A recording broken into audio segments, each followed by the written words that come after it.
Hello, everyone.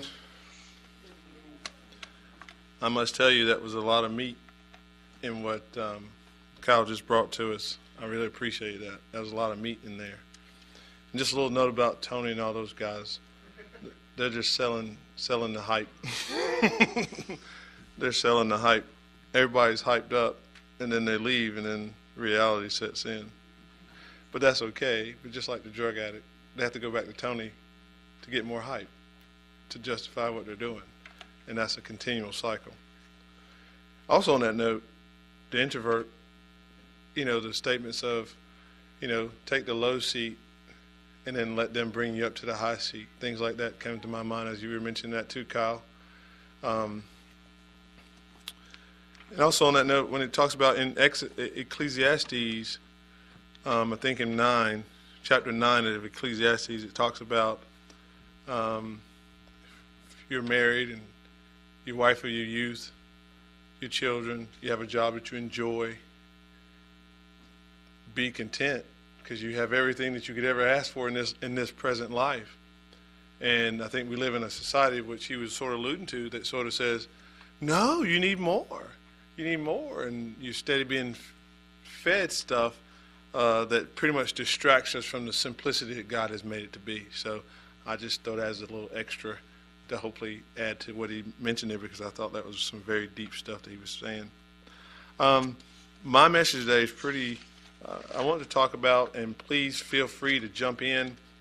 We're going to talk about the life of Joseph in brief and the lessons learned through Joseph's life. What I found, someone might have told me this in years past, or it may just came to me in those quiet moments, that if you take stories that's in the Bible, and especially as we're going through things, dealing with distractions, dealing with things that just happen in this present world, you learn from the lessons that and how they handle certain situations. We definitely can see that with Christ, but we can also see it in our brother David, brother Joseph, Jacob, etc., from all over. And as we go through his life, I'll probably bring out some points and some human points. And I always like to do that because it kind of keeps me in check on how I'm handling my life or managing my spiritual walk, because a lot of times we can get caught up in all the traffic and congestion of this current world that we can't see our God's hand and how he's moving through this time and how he's moving us through life. Months back, I think when Cody first asked me to speak, I think I started with a conversation in regards to that first relationship. And if you think about a little circle, the little bullseye circle, and then a bigger circle, then a bigger circle, that little bullseye circle in the middle is sort of like, I like to say, that's your love with God. That's that intimate relationship with him. And I think as I've gone on, that intimate relationship with him is a desire to his truth, a desire to do his will, a desire to have his vision and live it out. Because you have to have something in us to be the extrovert with that. But the great effect of that is when that takes place and that relationship is strong, that can take the extrovert or the introvert, and now they can be used by God however he or she wants it to happen. And that next layer is that person's relationship with their family and how they can relate to their spouse, how they relate to their children, their external family, because as we know, not everybody may even see or have the vision that we have. So then that love through that first relationship is now extended. And then you have another ring that's outside of that, and that relationship goes further, because now we're looking at our church members as well as people at work, the community in which we live, our day-to-day life, and how we're dealing with them. And then there's another circle outside of that may be our public persona or whoever we are as we go through our days on this earth. And it's funny, if I've seen that if that first relationship is very, very strong, it can branch out and have an enormous impact on everybody in which they touch. So let's talk about some of the lessons we can learn from Joseph. And we'll start in verse 37. And as I read through this a little bit and make my little comments, feel free to jump in, and if someone sees something else that they may have seen by learning and understanding the story, please share it with the group so that we can all grow from that experience. So if we go to verse 37 of Genesis, it says, "And Jacob dwelt in the land wherein his father was a stranger, in the land of Canaan. These are the generations of Jacob. Joseph, being 17 years old, was feeding his flock with his brethren, and the lad was with his sons Bilhah, and with the sons of Zelophehad, and his father's wives. And Joseph brought unto his father their evil report. Now Israel loved Joseph." Now, it's funny he says that. He brought their evil report. That means they probably were doing something wrong, right? So he brought into that, he kind of shared that with Dad so Dad would be aware. "Now Israel loved Joseph more than his children, because he was the son of his old age. And he made him a coat of many colors. And when his brothers saw that their father loved him more than his brethren, they hated him and could not speak peacefully unto him. And Joseph dreamed a dream, and he told it his brethren, and they hated him yet more. And he said unto them, Hear, I pray you, this dream which I have dreamed. For behold, we were binding sheaves in the field, and lo, my sheaf arose and also stood upright. And behold, your sheaves stood around about, and made obeisance to my sheaves. And his brethren said to him, Shalt thou indeed reign over us, or shalt thou indeed have dominion over us? And they hated him, yet they the more for his dreams, for his words. And he dreamed yet another dream, and told it his brethren, and said, Behold, I have dreamed a dream more. And behold, the sun and the moon and the 11 stars made obeisance to me." Wow. So pretty much in the dream, he was told, Joseph was told that he's a pretty big deal. And he kind of shared that. You know, in life sometimes, you ever had a blessing and you just want to share it with others? And then instead of getting a positive response from that, what turns in is a little bitterness or resentment towards you, and you're trying to figure out why is that coming, where your intentional heart was just that you just want to share a testimony or share a blessing or share something that's good and positive that had happened into your life. But it's been interpreted the wrong way, even if initially it could even be with family, who is close to us. The thing about that is those who are closest to us, we have a bigger expectation that they will be more on our side, if you will. But even as we've grown in our spirituality and what we do in life, sometimes we see that even that could be a challenge. I know that one of the things that my brother shared this with me years ago, especially when we were working with the kids, he said, well, you got to understand that they're going to grow up to be their own entity. To say that our own family has their own mindset, which is true, because as parents sometimes we could do right by our family members and do good by everybody, and we would expect, human nature, expecting the same respect or same courtesies back, but then we may not receive that. So in not receiving it, we may feel a certain type of way, and on that feeling we may react a certain way. So here we have Joseph, who's sharing, and now he's getting a negative response for something that he had no thought about. I don't know about you guys, I've had that happen. And it's a weird feeling, but nevertheless, it is what it is, and we must continue to move on. Not going to go through all this, but in verses 12 to 29, Joseph goes looking for his brothers. So Dad has sent the brothers off to go herd the sheep, and he said, go check on the boys and see how they're doing. And they supposed to be in one place, but he went there, but they were not in that place. So one of the men told him they're over in Doran, or I think is what it was, in another place. So then Joseph left there to go find them in another spot. And so what were they happy to see him? No, they were upset to see him because now their darkness has been shown. Dad had said, hey, go do this.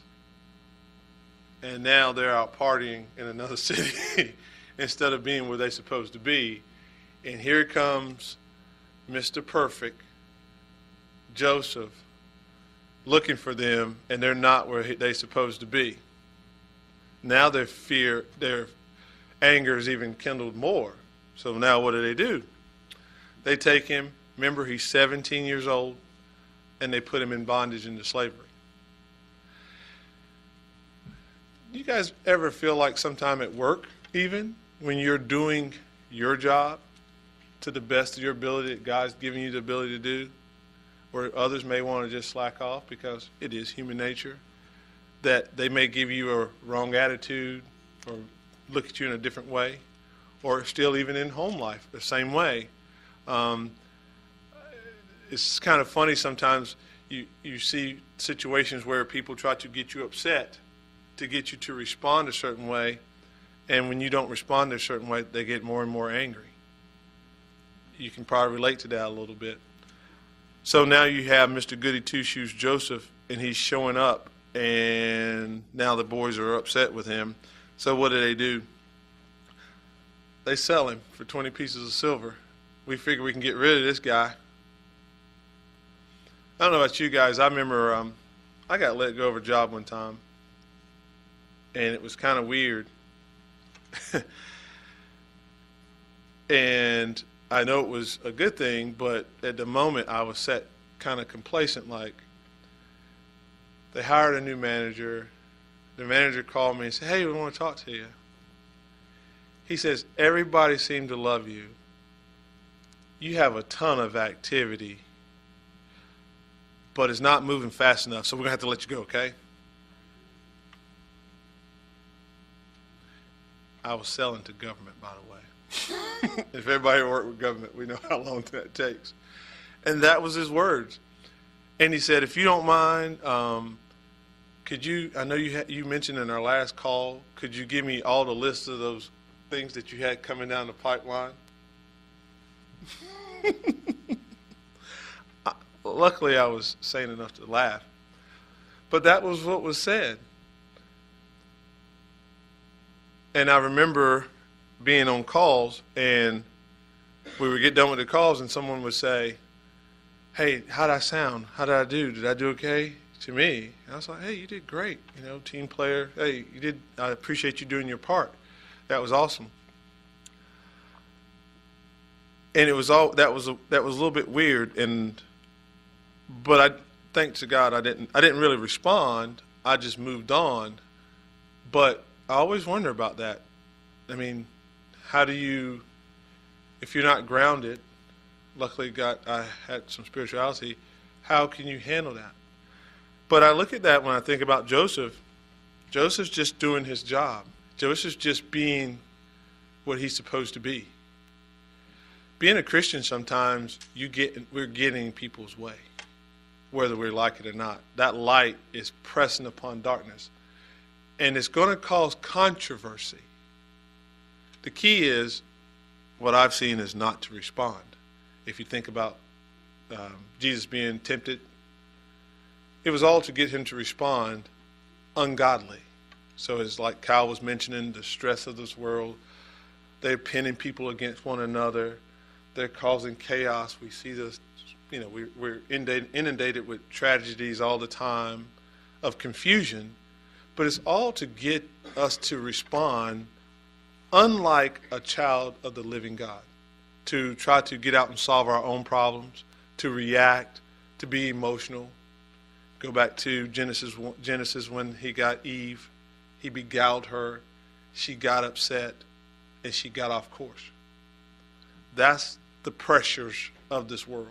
But if we look at it for what it really is worth, the pressures of the world, the evil of the world, or the evil things that come upon us, it's actually fertilizer to the spirit. It's fertilizer in creating that being that God wants. Because without adversity, there's no claim to virtue. No claim to virtue. So, as we continue on with the story, over to chapter 39. So now he's been sold by his brethren. Granted, he's 17 years old. How will we respond at 17 to that type of tragedy? And Joseph was brought down to Egypt, and Potiphar, an officer of Pharaoh, captain of the guard, and an Egyptian, brought him into the hands of the Ishmaelites, which had brought him down there. And the Lord was with Joseph, and he was prosperous man, and he was in the house of his master, the Egyptian. And his master saw that the Lord was with him, and that the Lord made all that he did to prosper in his hand. And Joseph found grace in his sight, and he served him, and made him overseer of his house, and all that he had put into his hands. And it came to pass from the time that he had made him overseer in his house, and overseer that all he had, that the Lord blessed the Egyptians. The Lord blessed the Egyptian's house of Joseph's sakes, for Joseph's sake. And the blessings of the Lord was upon all that he had in the house and in the fields. I say that to share two things. One, I think as we are working on that relationship and moving forward with God and his will, so like we talk about when we pray, all forces in the universe are working for your good. Everything is working for your good. In the midst of this craziness, sometimes it may not feel that way. But everything is working towards your good. So here's Joseph. He's been sold. But it's amazing. He's in the chief house of Egypt. God is with him. Whatever he decided to touch was going to prosper, even after such a tragedy of being taken away. Also, we don't know where life leads. Sometimes things look tragic, but in our physical lives, but that's God's way of moving us in another direction. Or helping us to grow into something that he sees in us that we don't see. You're really good right here at JV Ball. You can be an all-star right here. But I have you on this pro team. And if you stay on the JV, you'll only be good in JV. So I need to move you. Sort of like the crab when he starts outgrowing his shell. He gets itchy. It's uncomfortable. So then he goes down into the sand and finds under a rock. He releases that shell because he's outgrown it. I think that's sometimes what God is doing to us. So here we have Joseph leaving the cozy house of dad, being kicked out and sold by his brothers, where it's probably felt to a 17-year-old as a tragedy. And now he's in the house of the most powerful Egyptian. But like life goes on, in verse 7 of verse 79, what happens? And it came to pass after these things that the master's wife cast her eyes upon Joseph. And she said, lie with me. But he refused and said unto his master's wife, behold, my master would have not what is with me in his house, and he have committed all that he hath to my hand.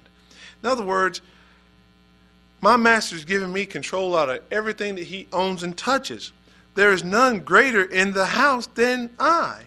Neither can I keep back anything from me but thee. In other words, son, you have everything that I have, but this is the only one thing, which is his wife. And he's letting her know that. So, we ever move towards things and it starts to get peachy? And human nature wants to do what? Get comfortable. I don't know about you guys. I try to get comfortable. But then there's always something that comes up that says, nope, got to overcome some more stuff. So now we have Joseph in this situation. He's doing his thing. He's living right. He's got God with him. He's with the most powerful man in the land. And everything is prosperous. And now he's tempted, which is good. And now he says, he does the right thing and says no to her. Now, if he'd have said yes, you know, in today's standards, he can go kill the Pharaoh and he's the man and go about life, right? But he, like we talked about at the beginning, that first relationship, his character, his integrity, the thing that we have in us that is trumps all things, says, no, that's not godly. I won't do that. So now, he's high, and what happens next?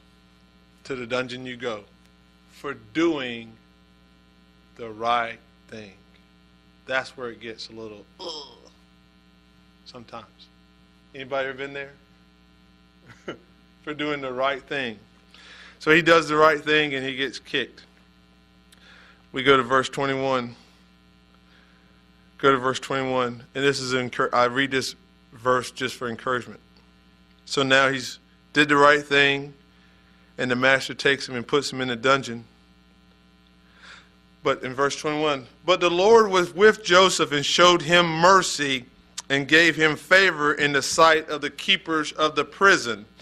And the keeper of the prison committed to Joseph his hand and all the prisoners that were in the prison, and whatsoever they did there, he was the doer of it.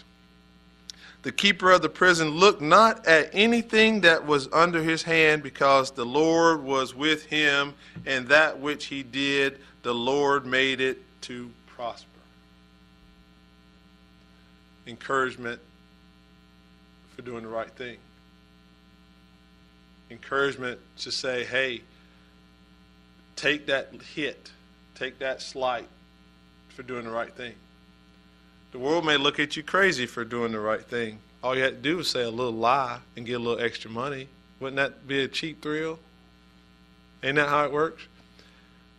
No one would get mad at him for having a little rendezvous with the queen. Woo, right? But that means he would have sacrificed his integrity. Like David says in Psalm 51, I haven't sinned against nobody but you, Father. I always go back to that because that's the driving force. It always goes back to that. So now, like a good father, he's done right. He's got kicked down and looks down to be put in jail. But no, that's my son. That's my child. He's with me. And I always like to say, if as parents even, if our child did something that we knew was righteous or doing right, we'll be more anxious to reward them or more anxious to chastise them. I think our Heavenly Father is the same way. As he sees us suffer for doing his right way of life, he wants to also embrace us more, much like he showed Joseph here. So then life goes on, and in chapter 40, he's in the dream with the butler and the baker, and just to paraphrase it, the butler through his dream realizes he's going to be okay, but unfortunately the baker's dream tells him that he's going to be hung, and it comes to pass. But he told him what? Hey, remember me, butler, when you get up there back in the big house. Remember me. Remember me when you get that new promotion. Remember me when you get that big job. Remember me, your buddy who's down here hanging out with you when everybody kicked you out, right? Here's the ironic thing. The reason why I bring this one up. It's 2 years later. We're human. 2 years in the dungeon probably felt like a long time. In other words, there's things probably on the horizon for us. It just may not always be as fast as we want it to be. We have to be patient. Because we know that the dream did come to true. And in chapter 41, Pharaoh had a dream. And it came to pass finally where the butler said, "Hey, Pharaoh, butler's going to get some more cheat points with the Pharaoh." He said, "Hey, man, I got a guy. I got a guy for you. You got a dream? I got a guy for you." And so he tells him about who? He tells him about Joseph. And Joseph is now able to commit that dream and interpret that dream for Pharaoh. Go to chapter 41, and I'll just bring this piece up. Remember, he was 17. Chapter 41, verse 46. And Joseph was 30 years old when he stood before Pharaoh, the king of Egypt. And Joseph went from the presence of Pharaoh and went throughout all the land of Egypt. That patience word, just not in my DNA. So he shared the dream with Pharaoh. He interpreted the dream. Pharaoh said, "I need a discreet man who's wise." And we know through Ecclesiastes and through Proverbs what the doing of God's way of life, doing of His will, makes us wiser than those on earth. Makes us a lot wiser. So He chose him. But in verse 46, I have to bring that out. He's now 30 years old. He started this when he was 17. Patience, long suffering. We've read that in the New Testament quite a bit. So, but now he's in that place. So let's go over to chapter 42. Everybody following with me? So now we know there's going to be a famine, and we're going to have 7 years of good, then we're going to have 7 years of bad, and the people are not going to be able to handle it when those 7 years are bad. And like Joseph mentioned in the when he shared the story with Pharaoh, that, hey, people are going to be a little upset and things aren't going to be so smooth. Chapter 42, Jacob has to send his boys now to go get some food. In chapter 43, as they come up to Joseph, we go to chapter 20. The brothers now are going to confront Joseph. So we go to chapter 43, verse 24. And he said, "Peace to you. Fear not, your God and God of your father has given you treasure in your stacks. I have your money," and brought Simeon out to them. So just to paraphrase the story to bring us up. So the boys came up, Joseph wanted to have a meeting with them and want to take care of them for a little bit, but he hasn't disclosed himself to them yet. "And the man brought the men unto Joseph's house and gave them water, and they washed their feet, and he gave their donkeys provender. And they made ready the present against Joseph. And it came at noon, for they heard that they should eat bread there." So now they've been brought to the big house. "And then Joseph came home. They brought him presents, which was in their hand, into the house." They come with their head down because they're looking for favor, because he knows this is the guy with all the power. But he hasn't revealed himself yet. "And they bowed themselves to the earth." So now they're bowing themselves down to Joseph because they know that they come a man of power here on earth. "And they asked of him of their welfare, and he said," and that's really cool. "How you guys doing?" He knows there's a famine. That's his family.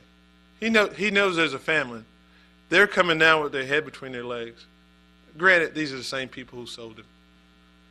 And he asked him, how's your welfare? He said, "Is your father well, the old man whom you speak?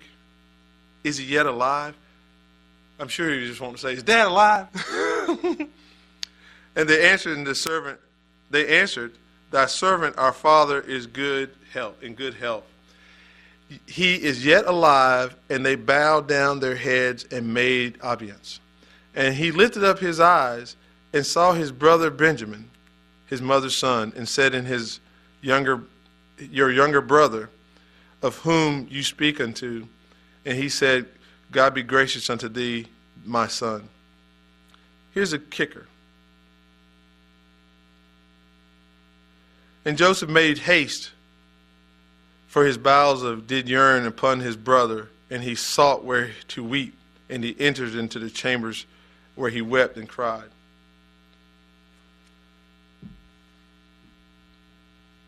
So, we won't use family. We'll say enemy. We'll use that. Or those who may have betrayed us. Are we still looking for their good welfare? Are we still looking for them to have peace on earth, good times, that they're okay? To the point where he had to leave and cry to himself because he was so wrapped in emotions. I think that's very encouraging. I think that tells a lot about heart.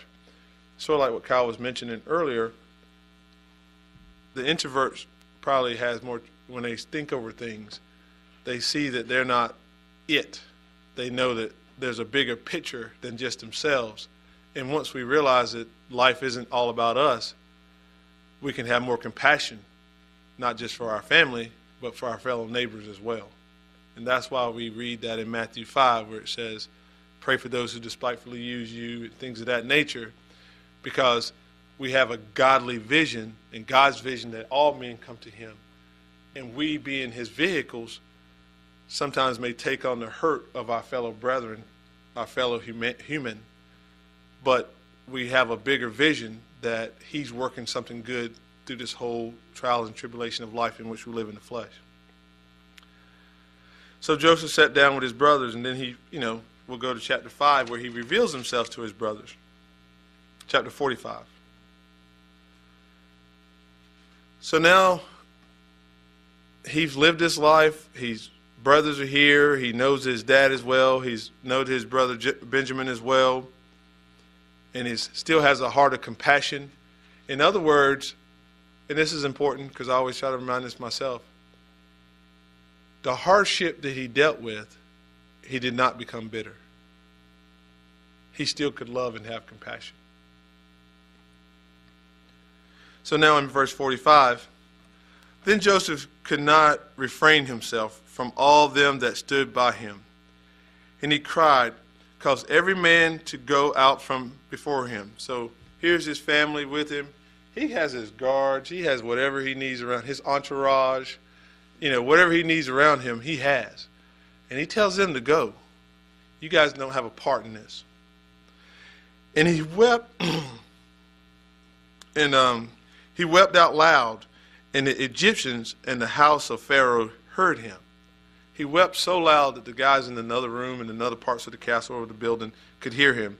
And Joseph said unto his brethren, I am Joseph. Doeth my father yet live? And his brethren could not answer him, for they were troubled at his presence. They were fearful. Humanly speaking, I'll stop right there just to interject. Humanly speaking, and this is something I've learned over time, human nature feels like, because I've done wrong, if I've done you wrong, you're going to get me back when you get a chance. That's how people think. You did me wrong, and now you got a chance to get me back. Go ahead and get me back. That's what his brothers are feeling. I say that because sometimes when dealing with people and you share back love, you don't return evil for evil. That's hard to understand. It took me a while to understand that. But because it still baffles me. It's hard for people to understand that.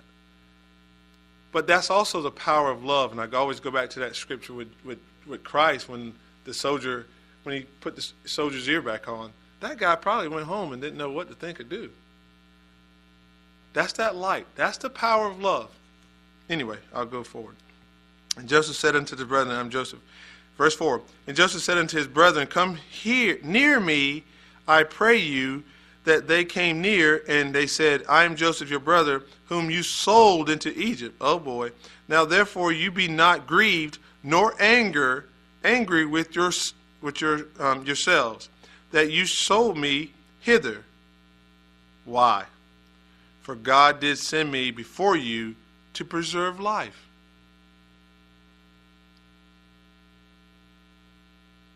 You got to be on tune to a bigger picture than our self-feeling and what's going on.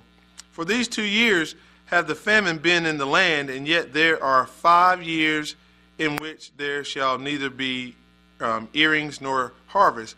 And God sent me before you to preserve you a posterity in the earth, and to save your lives by the greatest deliverance.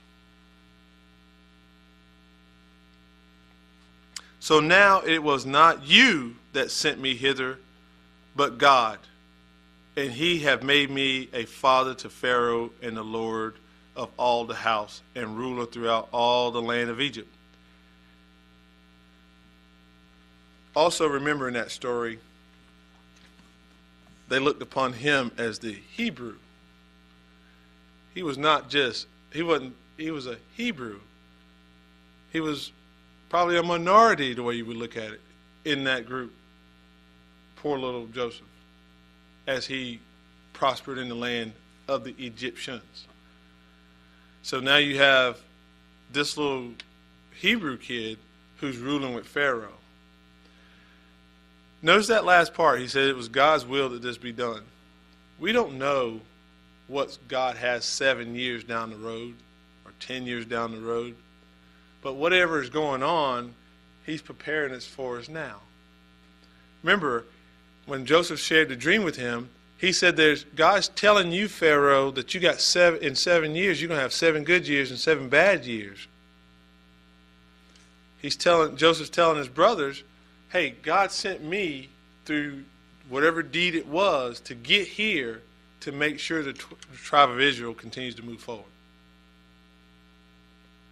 Probably couldn't have sent the arrogant one. Probably couldn't have sent the greedy one. Probably couldn't have sent the prideful one. They wouldn't have had the attitude to see the bigger picture moving forward. I share that part to say, as children of light, children of the living God, continue to move forward with the light as we move forward in life, understanding that our neighbors, our brothers, our family, everyone that we deal with are part of God's family. And as long as we have God's family in mind and understand what his will be done, it's easy to move forward and sometimes have to take a little bit of hurt, but also we know that he's allowing us to grow, which will allow us to be more prevalent in a way we can be yielded to him, which he can use us for his purpose. Thank you.